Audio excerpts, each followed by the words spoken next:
Hi, Al. You're just the person I want to see. What's up, Mr. E? Look at this. Your hand? No, right here. Your finger? Right. Notice my finger. Nothing's there. Exactly. And what should be there is my ring. Where is your ring? Well, now, that's the mystery I was hoping you'd help me solve. I'll do what I can, Mr. E. I'll investigate and try to find your missing ring.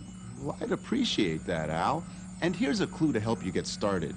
The mystery involves mass. The mystery involves mass. And I have a tool to help you solve the mystery. This is a balance. We use it for measuring how much matter is in something. Matter? Matter. Everything is made of matter. And when we measure how much matter an object is made of, we're measuring its mass. A balance allows us to compare something whose mass we know to something whose mass we want to measure. Here are some things whose mass we know. This has a mass of 1 gram. So has this. And on the balance, 1 gram balances 1 gram because they have the same mass, 1 gram. A gram is called a unit of mass. Is mass something like weight? Well, yes, except that how much a mass weighs depends on where that mass is. The mass of something doesn't change, but its weight can. On the moon, for instance, these would still have a mass of 1 gram each, but they would weigh less than they do here on Earth. So on Earth, these would weigh 1 gram each. This is 5 grams, 10 grams, 50 grams, and 1 kilogram. Kilogram? A kilogram is 1,000 grams.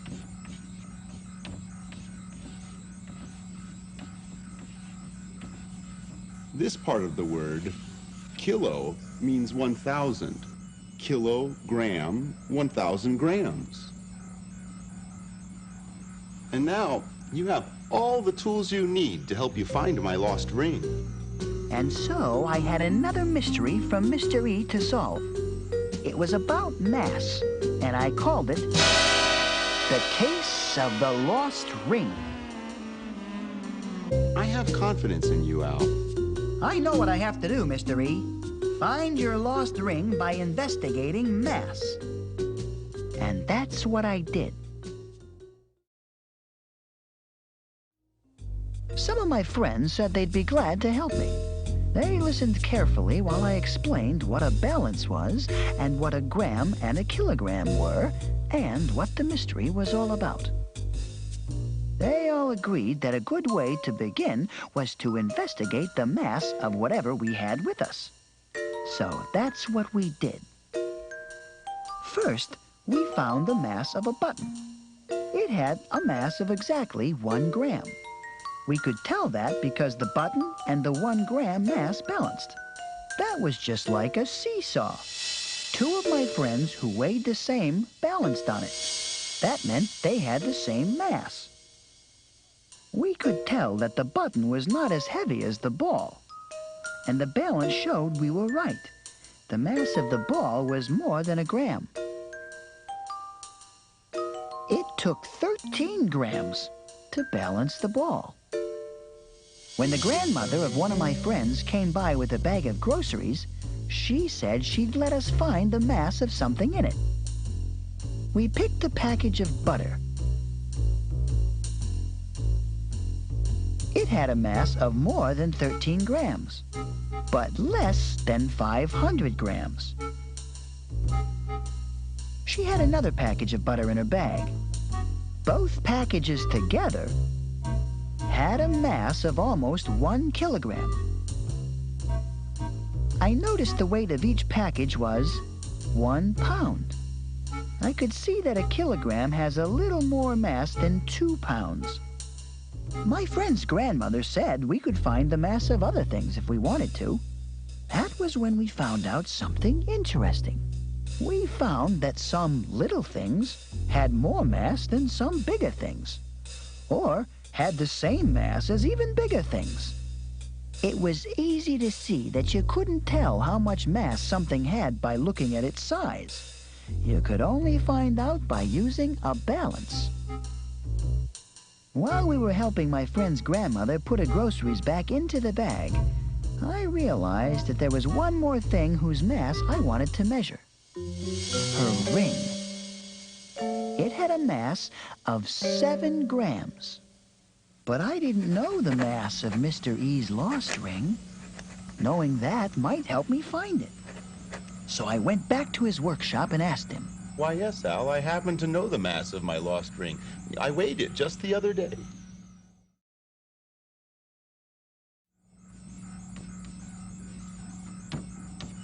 It has a mass of exactly 8 grams.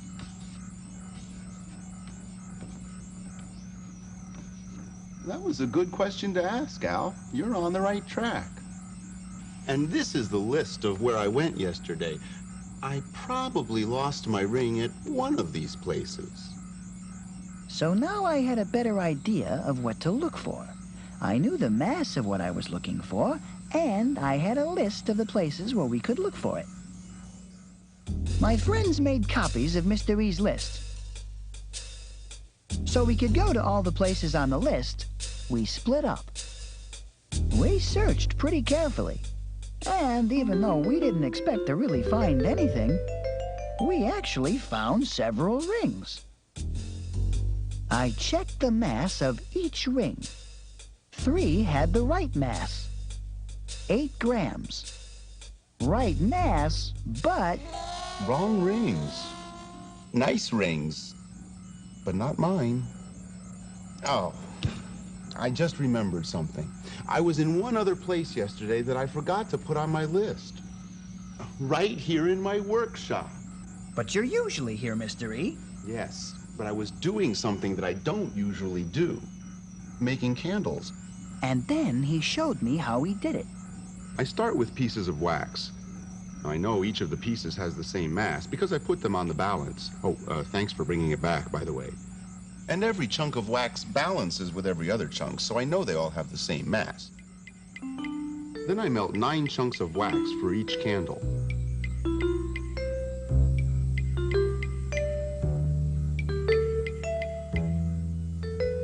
And when they're completely melted, I pour the melted wax into a candle mold.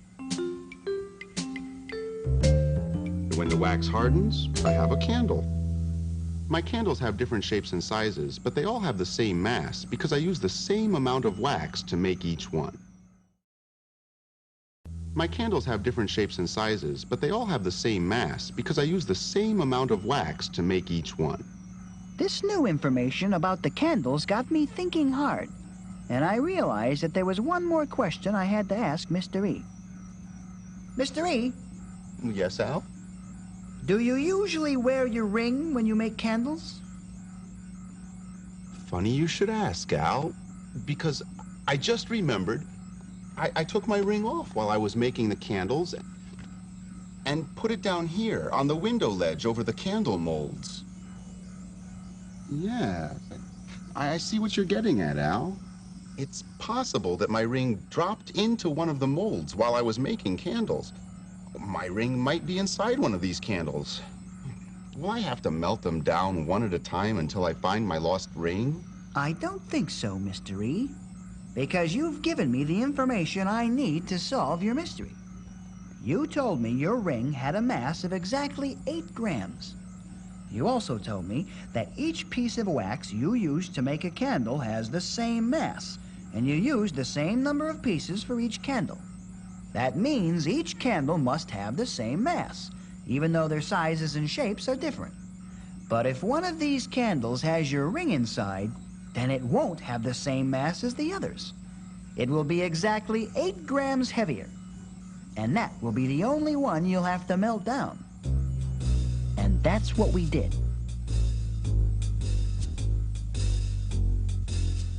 The first 2 candles balanced. And so did the next 2. And the next. And it kept on that way for a long time. Until... Look at this, Mr. E. One candle is heavier than the other one. It has more mass. Well, let's see how much more. It took 5, 7, 8 grams to balance the heavier candle. 8 grams, just exactly the mass of Mr. E's lost ring. Well, Al, this is the moment of truth. Let's see if this candle is the culprit. So he melted the candle down, and there it was. The lost ring. You've done it again, Al. While you learned about measuring mass, you've also solved another case with your careful investigation. A little experimentation and a little messing around, and a lot of questions can be answered in science. Well, come again soon, Al. It's always nice to see you. And it's always fun investigating and finding out things for myself. With a little help from you, Mr. E. And I marked the case of the lost ring solved. Investigator Alligator had done it again.